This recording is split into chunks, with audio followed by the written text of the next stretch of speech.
Exercise 5.2 question number 16 है बेटा, है ना। हम पढ़ रहे हैं एपी। तो ये कह रहा है determine the AP whose third term is 16, whose third term is 16। एक तो हमको इतना दिया है, क्या दिया है इसमें, थर्ड टर्म कितना दिया है 16, जो कि हो गया a plus 2d is equal to 16। Equation 1 आप बना लीजिए। जो इंफॉर्मेशन दी है वो हम निकाल ले रहे हैं। एंड सेवेंथ टर्म एक्सीड कर रहा है, ज्यादा है seventh term the fifth term, यानी फिफ्थ टर्म से बाई 12। क्या दे रहा है, जो ये सेवेंथ टर्म है ना, और एक फिफ्थ टर्म है, तो सेवेंथ टर्म 12 ज्यादा है फिफ्थ टर्म से। ये एक्सीड कर रहा है 12, है ना, एक्सीड कर रहा है A5 को 12 से। तो अब मैं जब इसको बराबर करने की कोशिश करूंगा तो ये 12 ज्यादा है, ठीक है। या तो मैं इसमें से 12 माइनस करूं या इसमें 12 ऐड कर दूं, तब ये बराबर हो गया, ठीक है। अब ये बराबर हो गया, जहां से मुझे इक्वेशन मिलेगी A7 को लिख सकते हैं A प्लस 6D और A5 को लिख सकते हैं A प्लस 4D प्लस 12, ठीक है। A से A कैंसिल हो जाएगा, तो 6D इधर है, 4D इधर आएंगे तो माइनस पे जाएंगे, तो इधर मेरे को 2D ही बचेगा और इधर 12 है, तो D इज इक्वल टू क्या आएगा 6। तो D बराबर आ गया मेरे पास 6। D जब 6 आ गया तो मैं A की वैल्यू फाइंड कर लूंगा, है ना। इक्वेशन 1 क्या है, A plus 2D is equal to 16। इसमें D इज इक्वल टू 6 रखूंगा, है ना। तो क्या करूंगा इसमें मैं D इज इक्वल टू 6 रखूंगा, D इज इक्वल टू 6, जो कि मैं निकाल चुका हूं डिफरेंस। तो 8 plus 2 into 6 is equal to 16, तो A plus 12 is equal to 16, तो A is equal to 16 minus 12, तो A इज इक्वल टू 4, ठीक है। तो A इज इक्वल टू 4 आ गया, D इज इक्वल टू 6 आ गया। अब मेरे को डिटरमाइन द AP, अब मेरे को AP बनानी है, ठीक है। तो AP हम कैसे बना सकते हैं, A plus D, A plus 2D।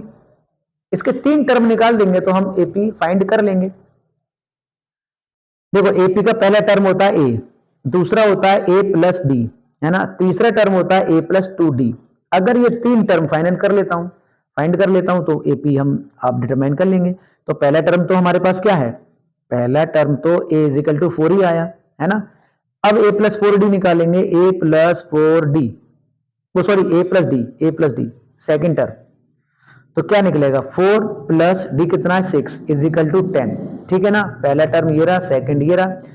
अब A प्लस 2D करके तीसरा टर्म निकाल लीजिए, 4 प्लस 2 इंटू 6, तो कितना आएगा 12 और 4 16, है ना। बेसिकली आप जब D इज इक्वल टू 6 आया है तो इसमें 4 में क्या करेंगे, 6 ऐड करते जाएंगे ना। तो पहला टर्म 4, 6 जोड़ा 10, फिर 16, और ये मेरी AP बन जाएगी, ठीक है। अब question number 17, find the 20th term from the last term of AP। एक AP दे रखी है आपको 3, 8, 13 और 253, ये इसका लास्ट टर्म है। तो हमको लास्ट टर्म से पीछे, लास्ट टर्म से इसका 20th टर्म फाइंड करना है। तो लास्ट टर्म से 20th टर्म हम बाद में फाइंड करेंगे, पहले तो हम ये देखते हैं ना कि इस पूरी AP में टोटल टर्म कितने हैं। तो टोटल टर्म कितने हैं, इसके लिए हम मानते हैं कि 253 है, सपोज ये nth नंबर पे है, nth टर्म पे है। तो पहले तो ये देख ले रहे हैं ना 253 कौन से नंबर पे बैठा है, तब हम ये डिटरमाइन कर सकते हैं ना कि इसमें टोटल टर्म कितने हैं। तो इस सीरीज में A इज इक्वल टू क्या है 3 है, और D इज इक्वल टू क्या है 8 माइनस 3 5, ठीक है। अब मैं निकालता हूं इसका जनरल टर्म जो होता है A plus n minus 1 into में D is equal to a n बोलते हैं इसको, है ना।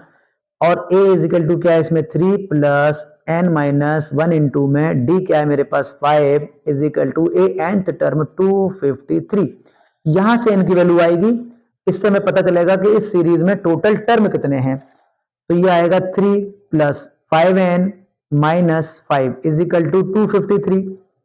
ये 5n यहीं रहने देते हैं, माइनस के 5 प्लस के 3, तो यहां माइनस के 2 बचेंगे, माइनस के 2 इधर जाएंगे तो इसमें ऐड हो जाएंगे, तो ये हो जाएगा 255।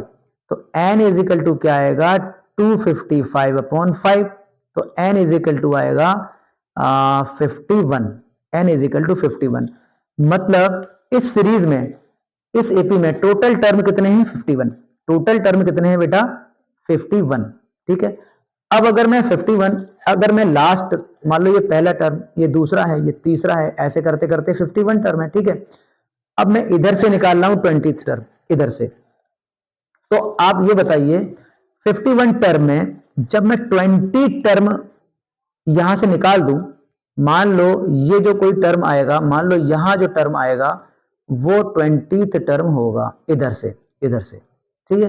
तो इधर से तो टोटल 20 टर्म हो गए ना, 20 टोटल 20 टर्म हो गए ना पीछे से, तो इधर कितने बचेंगे फिर यहां से यहां तक कितने बचेंगे?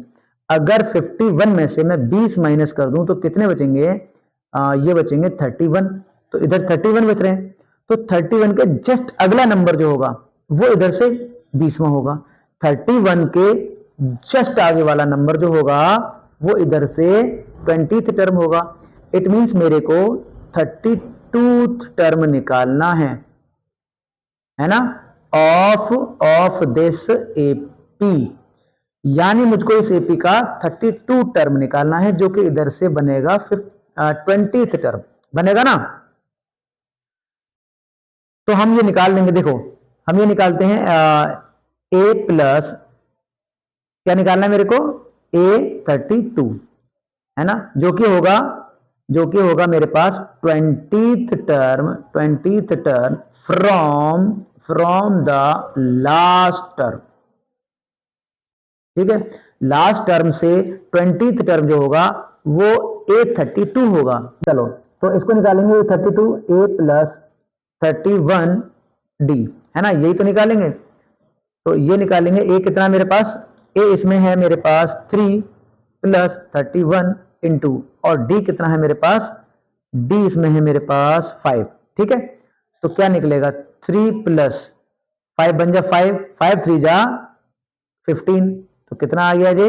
158, ठीक है। तो क्वेश्चन नंबर 18 है बेटा, the sum of 4th and 8th term of an AP is 24 and the sum of 6th and 10th term is 44, find the first 3 terms of AP. मतलब एक एपी है जिसका 4th term and 8th term का अगर हम सम करें तो 24 मिलता है, और 6th term and 10th term का सम करें तो 44 मिलता है। हमें इस एपी के 3 टर्म फाइंड करने हैं, ठीक है। तो ए और डी पता चल जाएंगे, 3 टर्म हम निकाल लेंगे। तो इंफॉर्मेशन हमको क्या दिया है कि 4th टर्म और 8th टर्म का सम करें तो 24 है, A4 plus A8 is equal to 24 है, ये हमको दिया हुआ है। यहां से हम इसको कैसे लिख सकते हैं? 4th टर्म को लिख सकते हैं A प्लस 3D, प्लस इसको लिख सकते हैं A plus 7D is equal to 24। अब ये प्लस है तो इसमें ब्रैकेट लगाएं या ना लगाएं, क्योंकि ये इसके साइन चेंज तो होने वाले नहीं है। तो इसको देखो, A और A कितना हो गया? ये 2A प्लस 3 और 7 कितना हो गया? 10D is equal to 24। अब मैं इसमें अगर 2 से डिवाइड कर देता हूं तो A प्लस, मतलब डिवाइडिंग बाई 2 बोथ साइड, अगर इधर डिवाइड कर रहे हैं तो इधर भी डिवाइड करना पड़ेगा। तो A plus 5D is equal to 12, ठीक है। ये आपकी इक्वेशन 1 आ रही है। अब अगली इंफॉर्मेशन क्या है हमारे पास कि 6th term and 10th term, मतलब कि इसका 6th टर्म और सम कर दें इसके 10th टर्म का, वो हमको मिल रहा है 44, ठीक है। तो इसको मैं कैसे लिख सकता हूं? इसको लिख सकता हूं A plus 5D plus A plus 9D is equal to 44। इसमें ये हो गया 2A, अगर ऐड करेंगे तो 9, और ये हो गया 14D इज इक्वल टू 44। इसको भी अगर मैं 2 से डिवाइड कर दूं दोनों तरफ तो A plus 7D is equal to 22, equation 2 आपको मिल गई है ना। अब इक्वेशन 1 और 2 से हम A और D की वैल्यू फाइंड करेंगे। तो इक्वेशन 1 और 2 से A की वैल्यू, A और D की वैल्यू फाइंड करते हैं। इक्वेशन 1 क्या है? A plus 5D is equal to 12, और ये बनी A plus 7D is equal to 22।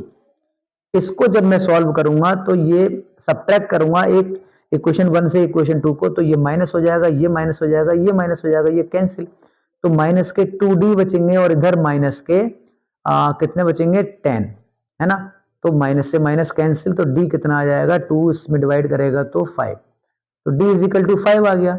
अब अगर डी की वैल्यू मैं a प्लस 5d में रख दूं, a plus 5d is equal to 12, equation 1 है, इसमें मैं d की जगह 5 पुट कर देता हूं, तो a plus 5 into 5 is equal to 12, तो a plus 25 is equal to 12, तो a इज इक्वल टू क्या आएगा, 12 माइनस 25, तो a इज इक्वल टू आएगा माइनस के 13, ठीक है, a is equal to minus के 13। अब मुझको क्या करना है, now we have to find the 3 terms of this AP. तो 3 टर्म्स ऑफ दिस एपी हम ऐसे निकाल सकते हैं, पहला टर्म क्या है, a विच इज माइनस 13, और d क्या है 5, यानी 5 अगर मैं इसमें ऐड करूंगा तो मुझे क्या मिलेगा, माइनस का 8, है ना। तो मैं a प्लस डी करता हूं, पहला टर्म a और a प्लस डी जो कि सेकेंड टर्म है, तो क्या निकलेगा, minus 13 plus 5 is equal to minus कितना आएगा 8, है ना, ये सेकेंड टर्म आ गया, पहला टर्म ये है ही है।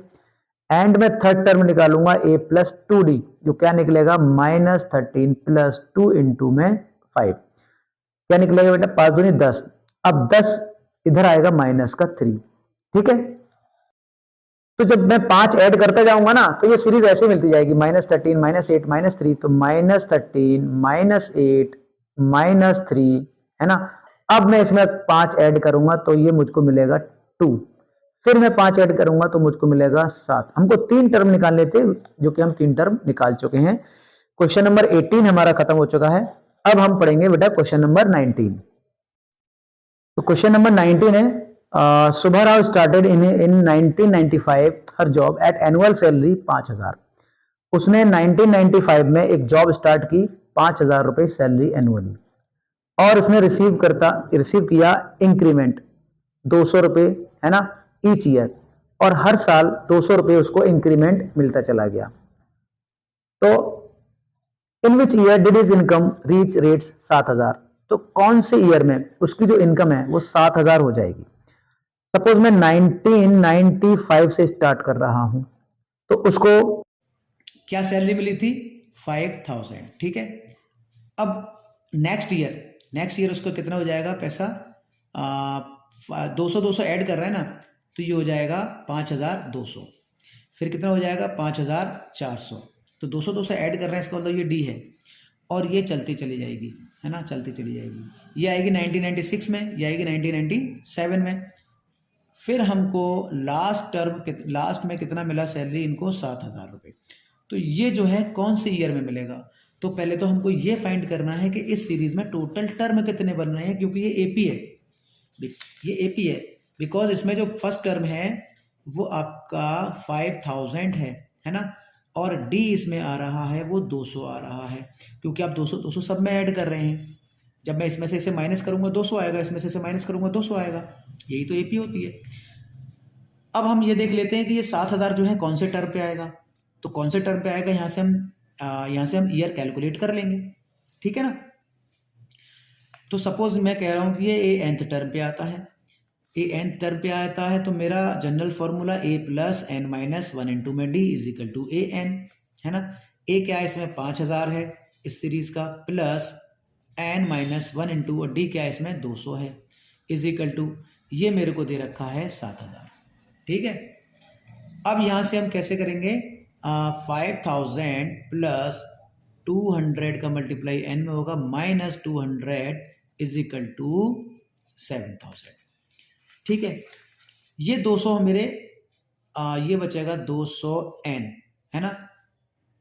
5000 इसमें से घट जाएंगे, कितने बचेंगे यहाँ पे आके 2000, और 200 इसमें ऐड हो जाएंगे, तो इधर कितने बचने वाले हैं 2200, है ना। ये 7000 है, 5000 उठा के इधर लाएंगे, माइनस हो जाएंगे, कितने हो जाएंगे 2000, फिर ये 200 माइनस के इधर लाएंगे, प्लस हो जाएंगे, कितने हो जाएंगे 2200।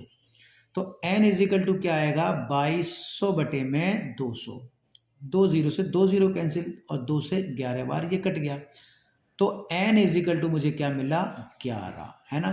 तो टोटल टर्म इसमें 11 है। इट मीन्स कि अगर मैं यहाँ से काउंट करूँ 1995, फिर ये 1996 और 1997, है ना, ऐसे करते जाऊँगा, तो कौन सी ईयर हो जाएगी? 1998, 1998। अगर मैं 1995 में 10 ऐड कर देता हूँ तो मुझको आगे आने वाले 11 टर्म का ईयर मिल जाएगा, क्योंकि ये पहले टर्म का है, पहले टर्म का है ना, दूसरे का, तीसरे का, चौथे का, पाँचवें का। तो इसमें मैं ऐड करता हूँ 2005, यानी 2005 में उसकी जो सैलरी है वो 7000 हो जाएगी। ठीक है, अब हम क्वेश्चन नंबर लास्ट पढ़ते हैं, जो इस 5.2 एक्सरसाइज का एक क्वेश्चन है 20, जो कि इसका लास्ट क्वेश्चन है, वो और कर लेते हैं और ये 5.2 एक्सरसाइज खत्म हो जाएगी।